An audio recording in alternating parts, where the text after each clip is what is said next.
Será que vai ser difícil se aposentar mesmo no Brasil, gente? Será? Tem alguns memes na internet que dizem que sim. Vamos colocar o primeiro aí, produção? Vamos ver.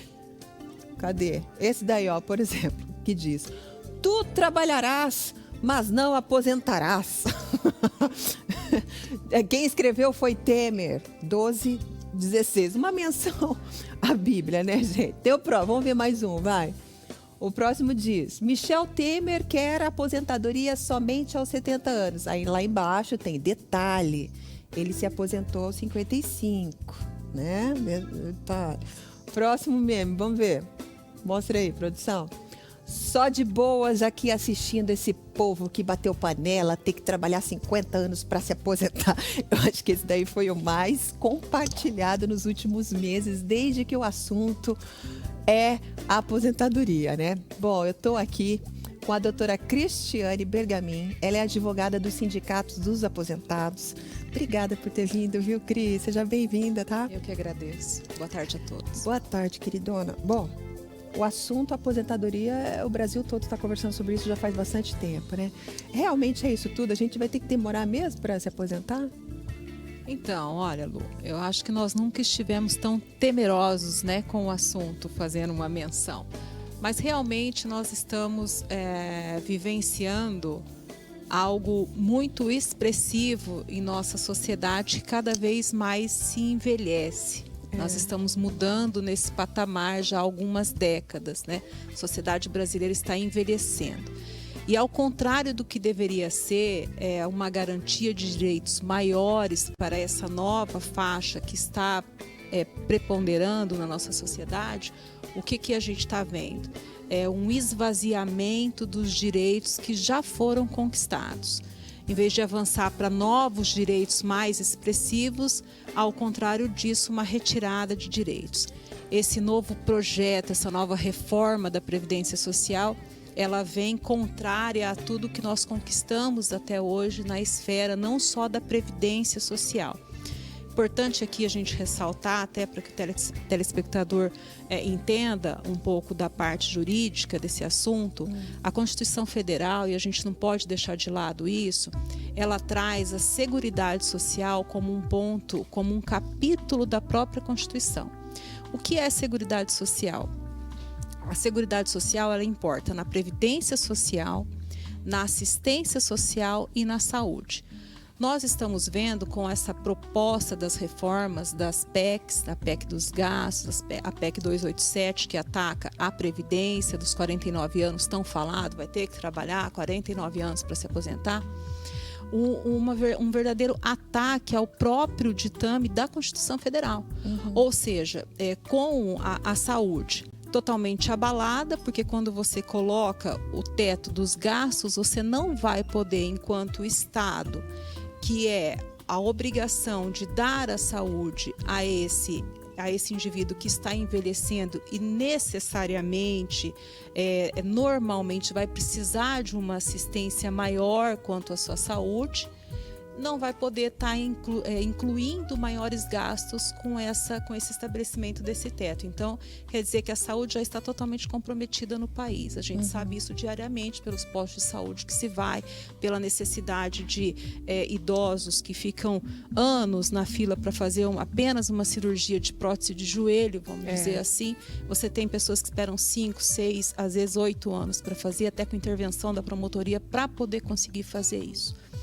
Pelo outro lado da aposentadoria, ou seja, trabalhar há 49 anos. Trabalhar há 49 anos é realmente dar menção a esses memes que estão aparecendo. Cada vez vai ficar mais difícil se aposentar.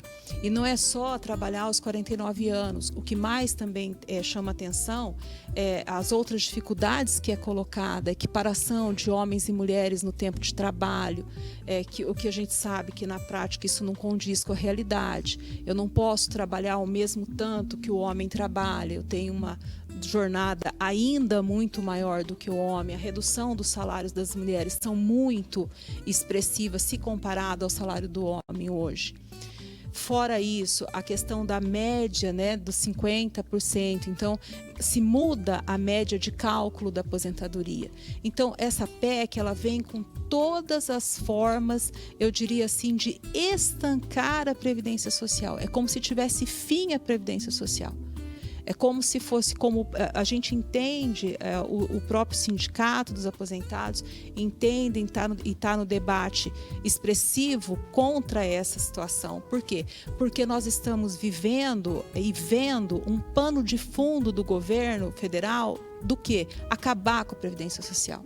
Privatizar futuramente a Previdência Social. Então, tudo aquilo que nós alcançamos enquanto direito dos trabalhadores para chegar à aposentadoria numa idade coerente, em valores que traduzam uma vida mais digna, pelo menos com um mínimo de sobrevivência, isso vai ser rebaixado com a reforma.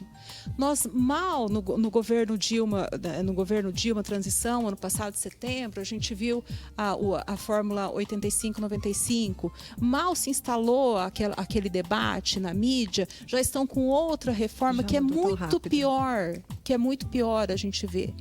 Doutora Cristiane, hoje é o dia do aposentado. E essa nossa entrevista aqui é para além disso tudo, é para mostrar os direitos que o aposentado tem hoje no Brasil. Quais são os direitos hoje do aposentado? Até onde a lei cerca o aposentado dos seus direitos? Porque, pelo que se vê, parece que cada vez menos a gente vai ter menos direito na aposentadoria. Então, falar de aposentado é muito complexo e muito bonito ao mesmo tempo. Porque falar do aposentado é reconhecer que hoje, a gente fala aposentado, né? Mas a gente poderia falar em idoso, porque muitas vezes ele não vai ser aposentado. Hoje, pelo dia do aposentado, só se aposenta quem é idoso ou quem tem uma aposentadoria especial, algum outro tipo de problema. Mas vinculando essa questão do envelhecimento, falar do envelhecimento é falar de um envelhecimento com um novo olhar.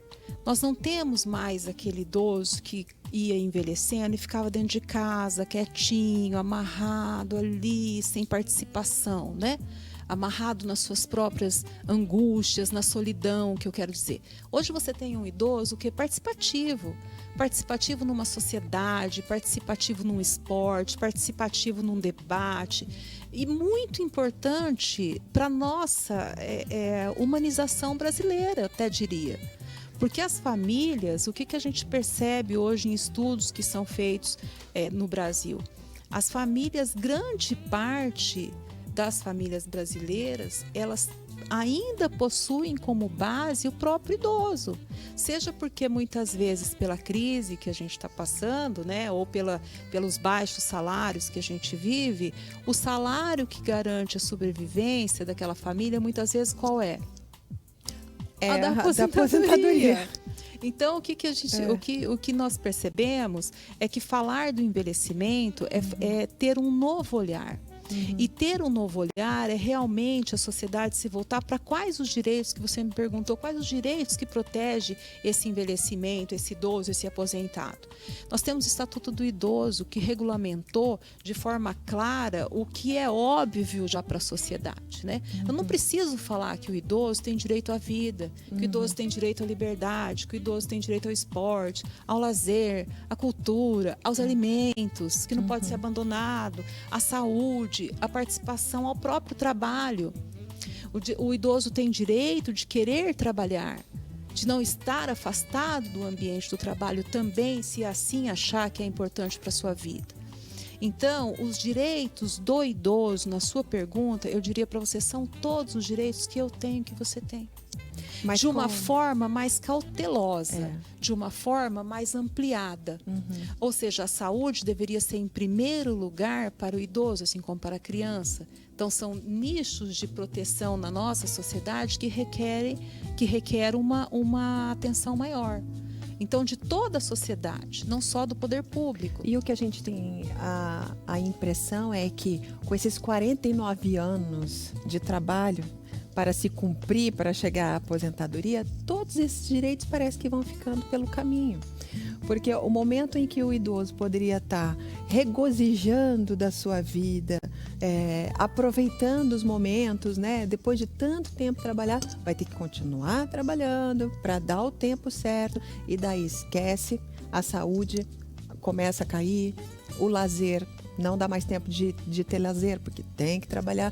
Então, assim, parece que uma coisa vai amarrando a outra, né? Você quer ver a questão, por exemplo, da assistência social? Nós sabemos que a previdência social, a questão da aposentadoria, quem se aposenta? Quem contribui. Né? Nós temos um sistema de contributivo no Brasil. Fora isso, você sabe que a realidade tem muitas pessoas que não tiveram um trabalho formal, que não recolheram o tempo necessário dos recolhimentos previdenciários. Então, nós hoje temos a assistência social que conta com aquele antigo LOAS. Uma das propostas da reforma da Previdência Social, que não seria da Previdência, mas da assistência, que também está dentro da PEC 287, seria o quê? Aumentar os 65 anos para 70 anos.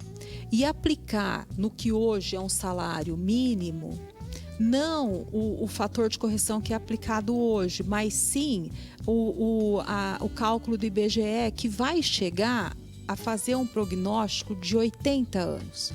Ou seja, a pessoa que tem 65 anos hoje, que não tem condições de gerir o seu próprio sustento e nem a família tem condições de estar cuidando dessa pessoa, o Estado passa a dar esse benefício.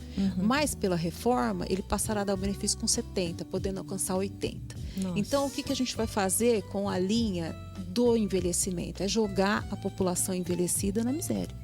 Nossa. Então, o que a gente verifica, o que nós verificamos é isso, uma desconsideração total com uma parcela da sociedade que hoje está se prognosticando para uma parcela maior. Doutora Cristiane, para os aposentados que estão nos assistindo agora, qual seria o seu conselho, a sua dica? Eu vejo com muitos bons olhos esse envelhecimento sadio que a gente está tendo na prática, né? Esse idoso que se movimenta, né? Até você estava falando do primeiro bloco ali, eu estava lendo aqui nessa caneca, né? A vida é como andar de bicicleta. Para ter equilíbrio é necessário se manter em movimento. Então, eu vejo com muitos bons olhos esse movimento que o idoso hoje faz. Esse movimento de ir e vir, de ir para a rua, de estar movimentando no shopping, de estar indo na farmácia, de estar indo buscar uma instituição para participar, de estar indo para centro de eventos, de estar fazendo ginástica laboral, essa situação. Então, eu acho que o idoso hoje tinha que aproveitar essa capacidade dele social, essa capacidade de se manter equilibrado e unir as forças realmente. Sozinho a gente não consegue fazer.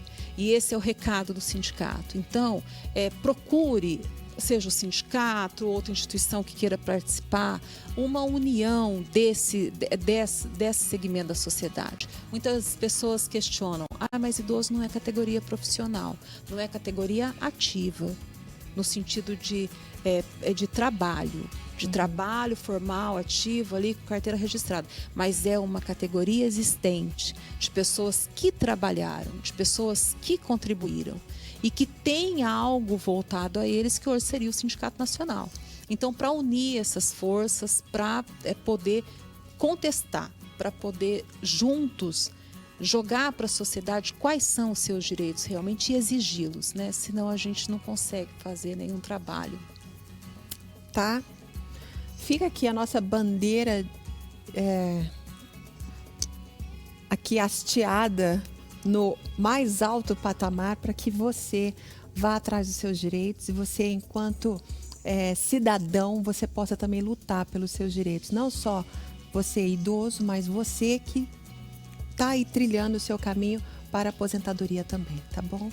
Doutora, muito obrigada. Eu agradeço. Que Deus abençoe muito. Um beijo, pessoal do sindicato. Tá bom? Obrigada.